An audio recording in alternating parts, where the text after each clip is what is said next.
नमस्कार. कनक खुशी न्यूज चॅनलमध्ये आपल्या सर्वांचे स्वागत आहे. शुल्काबाबतच्या तक्रारीसाठी महाविद्यालयाचे ओळखपत्र अनिवार्य. बातमी बघत राहा शेवटीपर्यंत. कनक खुशी न्यूज चॅनलवर डॉक्टर अतुल लामसंगेकडून. आपण जर कनक खुशी न्यूज चॅनलवर नवीन असाल तर चॅनलला सबस्क्राईब करायला विसरू नका. नियमित बघत राहा ताज्या बातम्या कनक खुशी न्यूज चॅनलवर. तर आता बातमी बघूया सविस्तरपणे.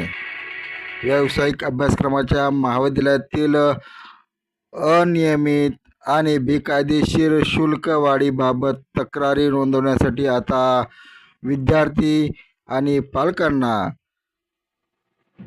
महाविद्यालयाचे ओळखपत्र सादर करणे अनिवार्य करण्यात आलेले आहे. निनावी कार्यकक्षेबाहेरील तक्रारी रोखण्यासाठी शुल्क नियामक प्राधिकरणाने FRA याबाबतचा निर्णय घेतलेला आहे. अवाजवी शुल्क, बेकायदा शुल्क आकारणीचा चाप लावण्यासाठी प्राधिकरणाच्या माध्यमातून राज्यातील व्यावसायिक अभ्यासक्रमाचे शुल्क निश्चित करण्यात येते. त्यासाठी महाविद्यालयांना अभ्यासक्रमनिहाय शुल्क रचनेचा प्रस्ताव सादर करावा लागतो.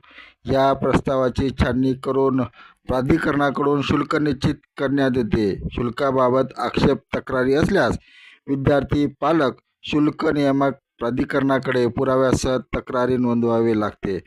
आता या तक्रारीबरोबर ओळखपत्र जोडणे बंधनकारक करण्यात आलेले आहे. शिक्षण व विकास शुल्काव्यतिरिक्त अन्य कोणतेही शुल्क, आगाऊ शुल्क महाविद्यालयांना आकारता येत नाही. यातील तक्रारी प्रामुख्याने अतिरिक्त शुल्क घेण्याबाबत असतात. गेल्या काही काळात निनावी तक्रारीच्या प्रमाणात वाढ झालेली असली तसेच महाविद्यालयातून काढून टाकलेले प्राध्यापकही हेतुपुरस्सर अशा तक्रारी नोंदवत असल्याचे निदर्शनास आलेले आहे. शुल्क नियामक प्राधिकरणाला ठराविक कार्यक्षमतेत काम करता येते. त्यामुळे आता पालक विद्यार्थ्यांच्या तक्रारीची पडताळणी करण्यासाठी ओळखपत्र सादर करणे बंधनकारक करण्याचा निर्णय घेण्यात आलेला आहे.